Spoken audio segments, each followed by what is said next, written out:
होना चाहिए।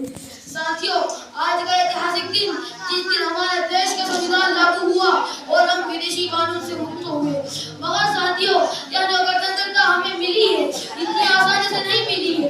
इसके लिए हमारे देश के वीर जवानों ने, क्रांतिकारियों ने अपने बलिदान दिए हैं।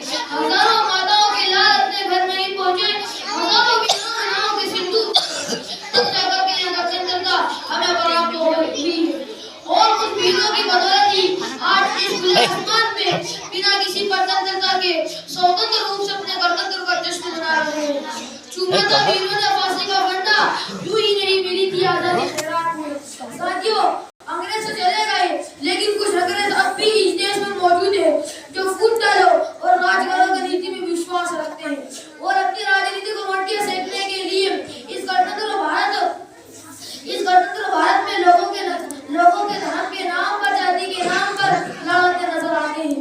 उनके लिए सिर्फ इतना कहूंगा, खून बहती है अमन की गंगा बहने दो, मत फैलाओ देश में दंगा रहने दो, लाल हरे रंग में ना बांटो हमको, मेरे छत पर एक तिरंगा रहने दो, मेरे छत पर एक तिरंगा रहने दो। आज हमारे देश में विभिन्न प्रकार की समस्याएं हैं। भ्रष्टाचारी ने इस प्रकार पांव फैला रखे हैं कि फाइल ऑफिस में बड़ी सड़ जाती है, मगर उनका काम नहीं होता और जैसे ही कोई नोटों का बंडल उनके पास पहुंचता है, सारे के सारे काम हो जाते हैं। देश की मीडिया को हिंदू मुस्लिम पर डिबेट करने से फुर्सत नहीं। मीडिया इस कदर डूब चुकी है कि स्थिति यह है कि हमारे देश की मीडिया चैनल किसी फिल्मी स्टार की आत्महत्या पर तो पूरे दिन कवरेज चलाते हैं, वहीं किसी आम गरीब किसान की आत्महत्या पर उसे एक पल भी दिखाया नहीं जाता। भ्रष्टाचारी, बेरोजगारी जैसे पापों का जब बना हुआ, खुशहाल हो गया जीवन, खुशहाल वतन होगा, खुशहाल हो गया जीवन, खुशहाल वतन होगा।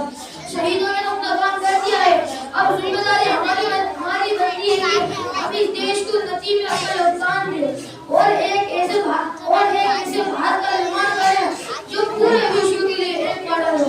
हम क्रांतिकारियों के उन सपनों को साकार करें जो उन्होंने फांसी चढ़ते वक्त अपने देश के लिए देखे। और इसके लिए आवश्यक है कि हम एक साथ मिलकर के हिंदू मुस्लिम सिख ईसाई सब मिलकर के देश के लिए काम करें और अपना संपन्न भाव रख करके देश के विकास में अपना योगदान दें।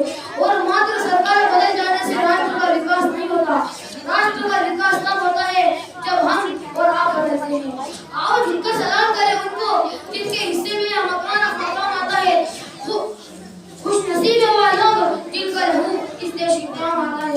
साथियों, देशभक्ति शब्द जब भी मेरे जहन में आता है, मुझे सरहद पार खड़ा हुआ भारत का वो जवान याद आता है जो सियाचिन की ठंडी वादियों में दबाई जैसलमेर की लगती रेत में अपनी ड्यूटी को निभा रहा है।